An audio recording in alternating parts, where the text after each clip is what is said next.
नमस्कार दोस्तों, education classes Ramu में आपका स्वागत करता हूं।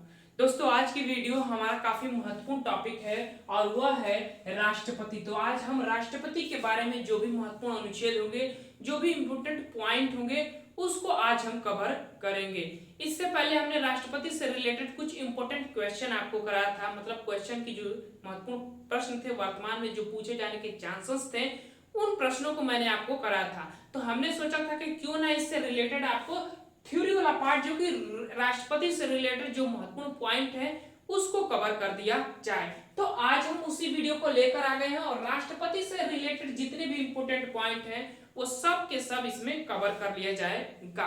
तो अगर आप किसी भी कंपटीशन एग्जाम की तैयारी करते होंगे तो आप इस वीडियो को जरूर देखिएगा।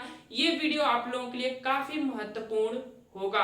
और नए नए राष्ट्रपति भी बने हुए हैं, द्रौपदी मुर्मू, तो काफी चर्चा का विषय इसमें बना हुआ है। तो करंट में भी रिलेटेड इससे क्वेश्चन भी आ सकते हैं। तो जरूर इस वीडियो को देखिएगा। वीडियो पसंद आए तो चैनल को लाइक और शेयर सब्सक्राइब आप जरूर करिएगा। तो चलिए दोस्त, हम वीडियो को डायरेक्टली स्टार्ट करते हैं अपने टॉपिक पर। तो देखिए, अगर हम बात करें राष्ट्रपति, तो राष्ट्रपति भारत का प्रथम नागरिक होता है संविधान के अनुसार, और संविधान हमारे देश का सर्वोच्च कानून होता है। उसमें कहा गया कि राष्ट्रपति जो है भारत का प्रथम नागरिक होता है। अगर राष्ट्रपति के पद की बात करें तो भाग 5, हमारे संविधान में 22 भाग है, जिसमें से पांचवा जो भाग है उसमें संघ की कार्यपालिका की शक्ति का पूरा विवरण दिया गया है। भाग 5 में 22 भाग है, जिसमें से 5वें भाग की बात कर रहे हैं। इसमें 52 अनुच्छेद, 52 से लेकर 151 तक का अनुच्छेद जो है संघ की कार्यपालिका से रिलेटेड अनुच्छेद हैं। तो ध्यान रखिएगा इस चीज को, इंपोर्टेंट पॉइंट है,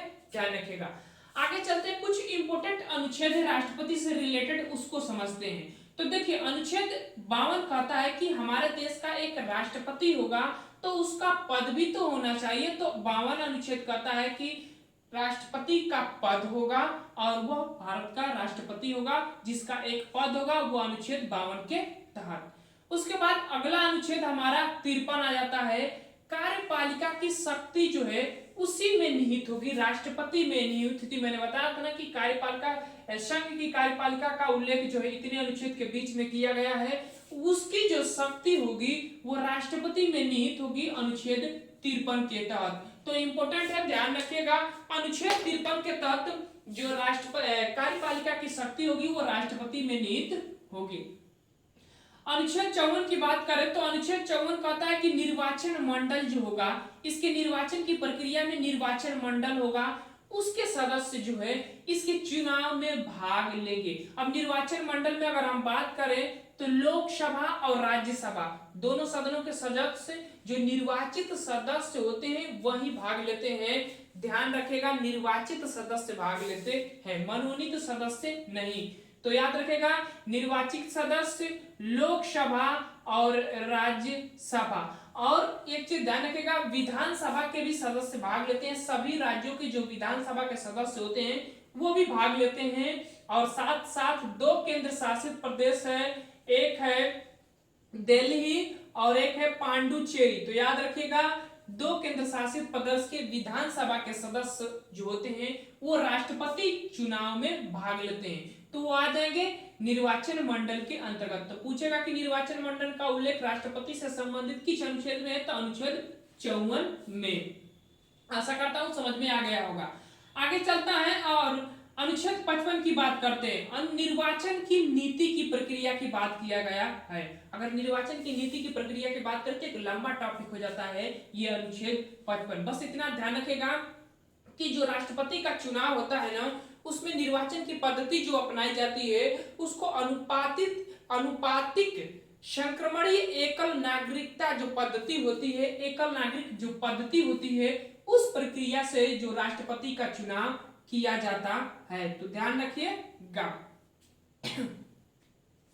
आगे चलते हैं, अनुच्छेद 56। अनुच्छेद 56 में इसके कार्यकाल की बात किया गया कि अगर राष्ट्रपति बन जाते हैं तो कितने कार्यकाल तक रह सकते हैं। तो याद रखेगा, 5 वर्ष तक इनका कार्यकाल होता है राष्ट्रपति का।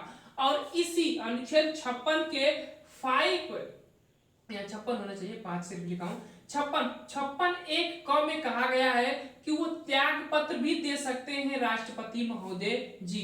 तो किनको देंगे त्याग पत्र? तो उपराष्ट्रपति को दिया जाता है। उप राष्ट्रपति को ही अपना त्याग पत्र देते हैं। ध्यान रखिएगा, अनुच्छेद 56 के तहत। अनुच्छेद 57 की बात करें तो वह जितनी बार चाहे राष्ट्रपति बन सकते हैं। उसमें कोई आयु सीमा का कोई निर्धारण नहीं है, आप जितनी भी बार चाहे राष्ट्रपति बन सकते हैं। अनुच्छेद 57 कहता है। 58 कहता है उसकी योग्यता के बारे में, राष्ट्रपति की योग्यता के बारे में। जैसे वो भारत का नागरिक हो, 35 वर्ष की आयु पूरी कर चुका हो, लोकसभा में चुने जाने की योग्यता रखता हो, 50 प्रस्तावक, 50 अनुमोदक उसके होने चाहिए, दिवालिया ना हो, पागल ना हो, ऐसी चीजें सब रखी जाती है इसमें। तो उसकी योग्यता के बारे में 58 अनुच्छेद में कहा गया है। योग्यता तो आपको पता होगा। अब आगे चलते हैं, 60 पर चले जाते हैं, इसको बाद में करें, 108 के बाद में। 60 अनुच्छेद कहता है शपथ के बारे में। तो शपथ की बात करें तो राष्ट्रपति को शपथ जो है सुप्रीम कोर्ट के, याद रखिएगा, सुप्रीम कोर्ट के मुख्य न्यायाधीश दिलाते हैं इनको शपथ। अगर वो अनुपस्थित रहते हैं तो उनके जो न्यायाधीश होते हैं तो उसमें से जो वरिष्ठ न्यायाधीश होता है वो उनको शपथ दिलाता है राष्ट्रपति को। और अनुच्छेद 61 महाभियोग की प्रक्रिया सदन के किसी भी सदन में लाई जा सकती है, चाहे वो लोकसभा हो चाहे वो राज्यसभा हो। तो महाभियोग की प्रक्रिया जो है अनुच्छेद 61 के तहत कहा गया है और यह किसी भी सदन में लाया जा सकता है राष्ट्रपति के प्रति उनके पद से हटाने के लिए। अगर संविधान के अनुरूप कार्य नहीं करते हैं राष्ट्रपति तो उनको महाभियोग की प्रक्रिया लाई जाती है। तो ध्यान रखिएगा। अगला इंपोर्टेंट इनसे अनुच्छेद है कि एक 72 अनुच्छेद जो है काफी इंपोर्टेंट है, क्षमादान की शक्ति। तो देखिए एक ही व्यक्ति है जिसको क्षमादान की शक्ति में मृत्यु दंड को क्षमा कर सकता है और वो है राष्ट्रपति। तो क्षमादान की शक्ति का उल्लेख अनुच्छेद 72 में है और सिर्फ राष्ट्रपति को ही क्षमादान की शक्ति में, अगर किसी को मृत्यु दंड दे दिया गया है तो उसको बर्खास्त कर सकता है, उसको मृत्यु दंड से क्षमा कर सकता है, वो सिर्फ राष्ट्रपति ही कर सकता है। अनुच्छेद 108 की बात कर लेते हैं, संयुक्त अधिवेशन। संयुक्त अधिवेशन की बात करें तो राष्ट्रपति संयुक्त अधिवेशन बुलाता है, लेकिन उसकी अध्यक्षता जो है लोकसभा अध्यक्ष जी इसकी अध्यक्षता करते हैं। पीएम की सलाह पर संयुक्त अधिवेशन राष्ट्रपति बुलाता है और उसकी अध्यक्षता जो है लोकसभा अध्यक्ष करते हैं। तो ध्यान रखिएगा, इंपॉर्टेंट पॉइंट है। अगला अनुच्छेद 85 लोकसभा का विघटन। अगर लोकसभा का विघटन की बात करें तो अनुच्छेद 85 के तहत राष्ट्रपति को शक्ति है कि वो लोकसभा का विघटन कर सकता है, लेकिन वो प्रधानमंत्री की सलाह पर ही लोकसभा का विघटन करेगा। ध्यान रखिएगा। अगला अनुच्छेद है हमारा 123 अनुच्छेद, अध्यादेश जारी होता है। अध्यादेश जारी का मतलब ये हो गया कि राष्ट्रपति महोदय अध्यादेश जारी कर कोई भी नया कानून ला सकते हैं। बोल नहीं पा रहा हूं। अध्यादेश जारी करने का मतलब होता है कि कोई भी अध्यादेश जारी करने का मतलब ये हुआ कि राष्ट्रपति अध्यादेश डायरेक्टली जारी कर देते हैं। क्यों? वो स्थिति कब आती है जब जारी करते हैं तो जब हमारे पास लोकसभा और राज्यसभा नहीं होता है, उस समय राष्ट्रपति महोदय जी अनुच्छेद 123 के तहत अध्यादेश जारी करने का कार्य करते हैं। लेकिन जब हमारा लोकसभा और राज्यसभा आ जाता है तो फिर उस पर उस कानून को पेश किया जाता है और वो संविधान के अनुरूप पाया जाता है, ठीक है, नहीं तो निरस्त कर दिया जाता है। उस पर मतगणना होती है लोकसभा और राज्यसभा में। जब वो आ जाते हैं तब, जब नहीं रहेंगे उस स्थिति में ये अनुच्छेद 123 का प्रयोग राष्ट्रपति जी करते हैं।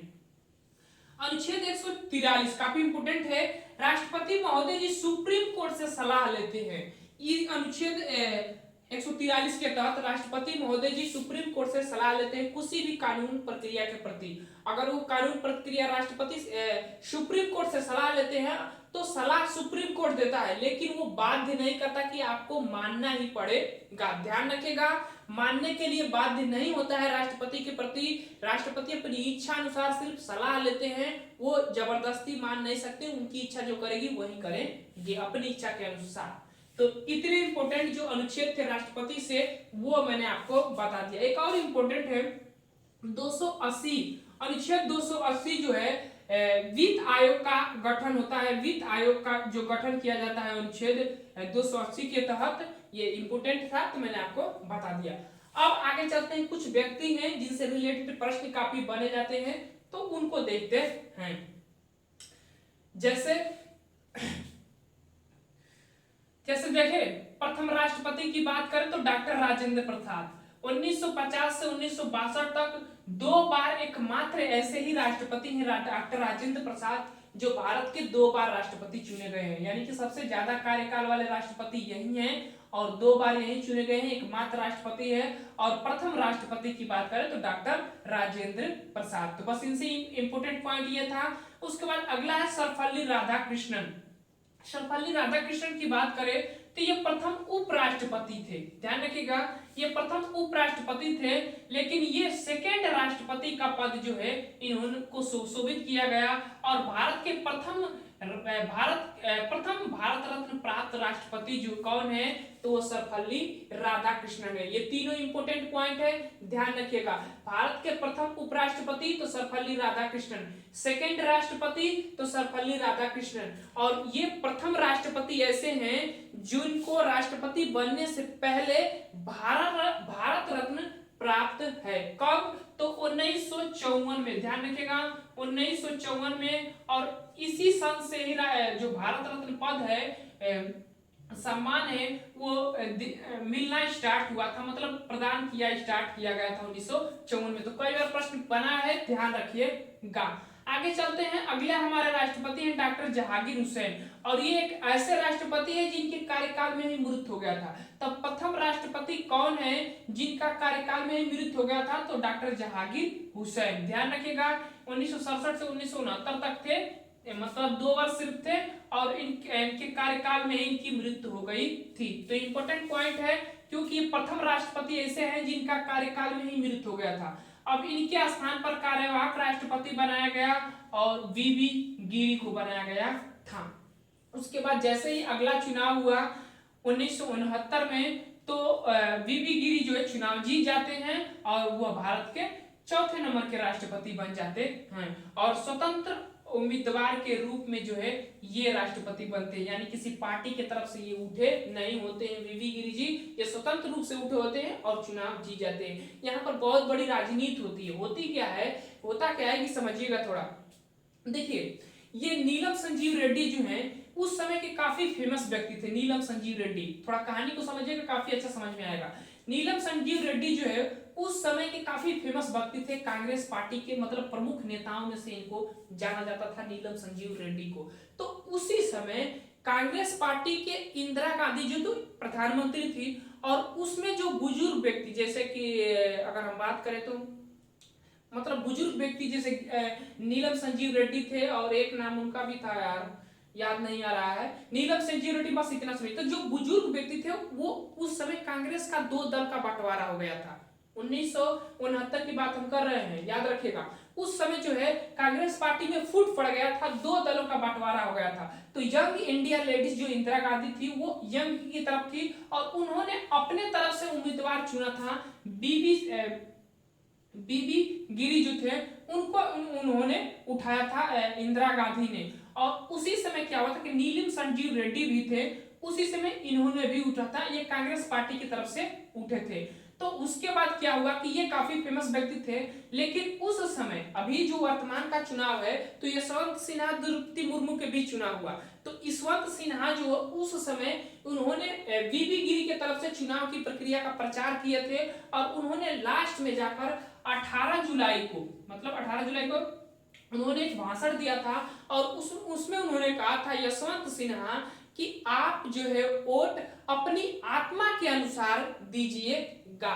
तो उस समय के जो कैंडिडेट थे वो थे नीलम संजीव रेड्डी और बीबी गिरी। तो उसमें क्या होता कि इनका दावेदार सब जानते थे कि नीलम संजीव रेड्डी जीत जाएंगे, क्योंकि ये काफी फेमस व्यक्ति थे, बुजुर्ग व्यक्ति थे, ये लगता था कि सब जीत जाएंगे। लेकिन जो बीबी गिरी थे उस समय का चुनाव जो है जीत गए थे यशवंत सिन्हा के एक भाषण से। कहा जाता है उस समय की राजनीति के अनुसार कि उनका एक भाषण कि आप अपनी आत्मा के अनुसार वोट दीजिएगा, वही वाक्य ही जो है नीलम संजीव रेड्डी को बीबी गिरी को जीतने में काफी महत्वपूर्ण वाक्य निभाया था। तो उस समय जो बीबी गिरी जो है जीत गए थे कांग्रेस पार्टी इंदिरा गांधी की तरफ से ये उम्मीदवार थे, काफी फेमस व्यक्ति थे। लेकिन एक चीज समझिएगा, नीलम संजीव रेड्डी जो है उस समय काफी फेमस व्यक्ति होकर वो चुनाव हार जाते हैं। तो ये चीज ध्यान रखिएगा। वीबी गिरी प्रथम कार्यवाहक, अगर राष्ट्रपति की बात करें तो इन्हीं का नाम आता है, वीबी गिरी का, जो कि जहांगीर हुसैन के कार्यकाल को इन्होंने संभाला। फिर इन्होंने चुनाव लड़ा और जीत गए चुनाव। स्वतंत्र उम्मीदवार के रूप में इन्होंने चुनाव जीता था। उसके बाद अगले राष्ट्रपति का नाम आता है फखरुद्दीन अली अहमद। ये भी इनके कार्यकाल में मृत हो जाते हैं। तो दूसरे राष्ट्रपति ऐसे हैं जिनका इनके कार्यकाल में ही मृत हो जाता है। उसके बाद नीलम संजीव रेड्डी, काफी फेमस व्यक्ति, उस समय हार गए थे 1969 वाले चुनाव में, राष्ट्रपति चुनाव में। लेकिन इस बार के चुनाव में इनके साथ ऐसा हुआ कि इतने मजबूत कैंडिडेट थे ये कि इनके विपक्ष में कोई चुनाव में खड़ा ही नहीं हुआ। तो भारत के एकमात्र निर्विरोध चुने गए राष्ट्रपति कौन है? तो नीलम संजीव रेड्डी। 1977 से 1982 का काल इनका था और ये बिना निर्विरोध, इनके पक्ष में कोई विपक्ष में खड़ा ही नहीं हुआ, इतने दावेदार थे, उस समय भी थे। लेकिन जो यशवंत सिन्हा का कहा था ना कि वो अंतिम जो भाषण था, वो लोगों जो उनके निर्वाचन मंडल के सदस्य थे, उनके भाषण के अनुसार जो है उन्होंने अपने मत को बदलकर वीवी गिरी पर चले गए थे।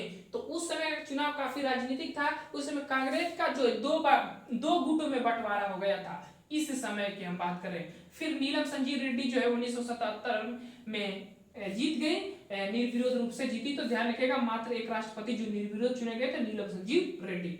उसके बाद ज्ञानी जैल सिंह, काफी फेमस व्यक्ति हैं। इनका नाम आता है एक चीज के लिए, ये भी राष्ट्रपति बने हैं और पॉकेट वीटो का प्रयोग करने वाले एकमात्र राष्ट्रपति। इसी के लिए इनसे अगर इनसे प्रश्न भी बनता है तो पॉकेट वीटो का प्रयोग करने वाले एकमात्र राष्ट्रपति कौन है?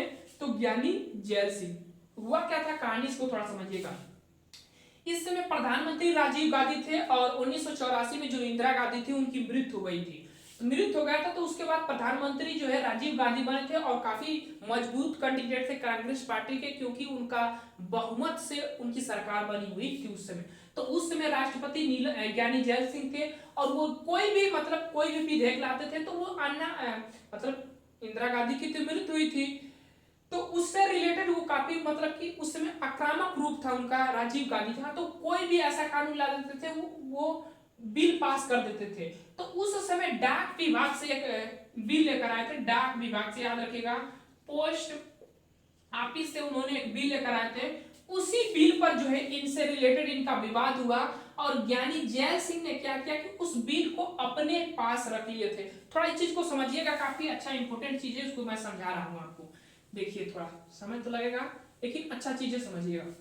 जैसे देखिए, राष्ट्रपति यहाँ पर होता है, तो राष्ट्रपति क्या होता है कि जब उसके पास बिल जाता है, राष्ट्रपति के पास विधेयक जब राष्ट्रपति के पास जाता है तो राष्ट्रपति क्या करता है कि उस पर साइन कर देता है। साइन कर देता है तो वह एक्ट बन जाता है, अधिनियम बन जाता है, पहली चीज। दूसरी भी चीज, वो राष्ट्रपति अगर चाहे तो उसको पुनर्विचार के लिए फिनो भेज सकता है, याद रखिएगा, पुनर्विचार के लिए फिनो वो लोकसभा राज्यसभा में भेज सकता है उस विधेयक को। फिर उसके बाद अगला क्या होता है कि अगर वो चाहे तो उसको रद्द भी कर सकता है राष्ट्रपति। तीसरा काम कि राष्ट्रपति उस विधेयक को चाहता है तो रद्द कर सकता है। लेकिन चौथा काम क्या कर सकता है कि राष्ट्रपति जो है उस विधेयक को अपने पॉकेट में रख सकता है। वो पॉकेट, जैसे मैंने कहा ना कि पॉकेट वीटो का उपयोग किए थे तो ज्ञानी जैल सिंह, तो उसको पॉकेट में रख सकते हैं। मतलब उसमें चर्चा ही ना हो, चाहे लोकसभा चाहे राज्यसभा, उसमें चर्चा ही ना हो, उसमें कुछ भी चर्चा ना हो, सिर्फ उससे अपने पॉकेट में क्या करेंगे, उसको रख लेंगे। वही पावर का प्रयोग जो है पोस्ट ऑफिस मामले में विधेयक आया था, उसको प्रयोग कर ज्ञानी जैल सिंह अपने पावर का प्रयोग किया, अपने वीटो पावर का प्रयोग कर उसको अपने पॉकेट में रख लिए, उस पर चर्चा ही नहीं हुई थी। तो ये चीज था विधेयक से रिलेटेड, राष्ट्रपति से रिलेटेड, आपको समझ आ गया। उसके बाद अगले राष्ट्रपति एपीजे अब्दुल कलाम, जो 2002 से 2007 तक रहे, मिसाइल मैन ऑफ इंडिया। और 1998 में जो परमाणु परीक्षण हुआ था उनमें इनका काफी महत्वपूर्ण योगदान था और मिसाइल मैन ऑफ इंडिया इनको कहा जाता है। फेमस व्यक्ति एपीजे अब्दुल कलाम 2002 से 2007 तक थे, डेट याद रखिए उनका। और प्रथम प्रतिभा सिंह पाटिल देवी, ये महिला राष्ट्रपति हैं और 2007 से 2012 तक प्रथम महिला राष्ट्रपति प्रतिभा सिंह पाटिल रहे, जो 2007 से 2012 तक ये राष्ट्रपति रहे। इनसे इंपोर्टेंट पॉइंट बस इतना था। उसके बाद प्रणब मुखर्जी जो कि 2012 से 2017 तक भारत रत्न प्राप्त करता। देखिए ये ऐसे राष्ट्रपति हैं जो पद तो राष्ट्रपति का सब ग्रहण कर लिए थे, उसके बाद 2019 में इनको भारत रत्न से सम्मानित किया गया था। तो ध्यान रखिएगा दूसरे राष्ट्रपति ऐसे हैं जिनको भारत रत्न मिला है, ये से भी प्रश्न आपसे बन सकते हैं। उसके बाद तीसरे रामनाथ कोविंद जो कि 14वें नंबर के राष्ट्रपति थे, ये क्रमांक याद रखिएगा।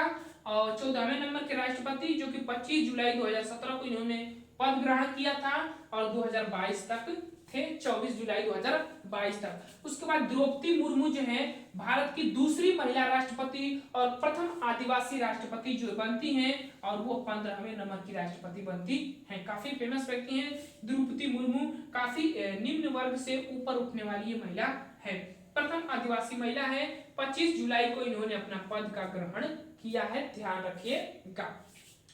उसके बाद एक चीज याद रखिएगा इनके चुनाव से रिलेटेड कि 18 जुलाई को चुनाव हुआ और 21 को मतगणना हुआ और इस दिन इनको घोषित कर दिया गया और 24 को इन्होंने अपना पद का शपथ लिया है। तो ध्यान रखिएगा 24 जुलाई को इन्होंने अपने पद का शपथ लिए हैं। इनसे रिलेटेड मयूरभंज में इनका जन्म हुआ था, उड़ीसा की रहने वाली है। मयूरभंज एक जिला है उड़ीसा का, वहीं पर इनका जन्म हुआ था। आदिवासी परिवार में इनका जन्म हुआ था और ये झारखंड की राज्यपाल भी रह चुकी हैं 2015 से 2021 तक। याद रखिएगा झारखंड की प्रथम महिला राज्यपाल पूछे तो द्रौपदी मुर्मू का ही नाम आता है, प्रथम महिला राज्यपाल 2015 से 2021 तक और 2022 में अब ये राष्ट्रपति बन गई हैं। तो आदिवासियों के क्षेत्र से आने वाली काफी महत्वपूर्ण महिला है और एक प्रेरणा का स्रोत है कि व्यक्ति को निरंतर प्रयास करना चाहिए, सफलता जरूर एक दिन आपके हाथ में होती है। तो इससे रिलेटेड जो इंपोर्टेंट पॉइंट थे मैंने कोशिश किया कि अपनी तरफ से पूरी कोशिश से समझा दूं, समझ में आ जाए आप लोगों को। हो सकता है इसमें ये करंट का विषय है तो इनसे रिलेटेड यहाँ से भी प्रश्न बन सकते हैं। तो चलिए दोस्त हम वीडियो को समाप्त करते हैं। वीडियो कैसा लगा, वीडियो पसंद आए तो चैनल को लाइक शेयर सब्सक्राइब आप जरूर करिएगा। Thank you for watching this video.